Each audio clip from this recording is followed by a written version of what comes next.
Now, there was only one winner on Sunday in the Ray and Nephew Jamaica Premier League. That's Chapelton Maroons. The Clarendon-based team had a 1-0 win over Spanish Town Police at the Royal Lakes Field. After struggling for 9 games without a win, Chapelton Maroons look like they have finally found a remedy, as they now have 3 wins in their last 4 games. But while Chapelton has found their mojo, nothing has changed for rock-bottom Spanish Town Police, who have suffered 4 straight defeats under their new management. Damoy Whitfield settled the tie from as early as the 31st minute for Chapelton. We're very proud of the boys have been unbeaten, and also we've had 14 defeats in the last 5 games, so our defense is tough. Kudos to Donovan Lucky, who worked extremely hard, and kudos to the coaching staff. Unlucky. However, football needs more than luck. The effort was there, we weren't able to capitalize, and when you give up soft goals like those and can't get back a goal, you're going to lose games. But kudos to the boys, I think they put in a good effort, but effort alone at this stage of the competition is not acceptable.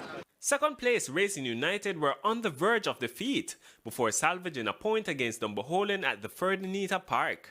O'Dane Samuel scored in the 4th minute to give Dumboholen the lead, but Tajay Grant gave Racing a share of the points in the 75th minute. I think it was a fair result, but I think overall and the full span of things, I think we were the better team.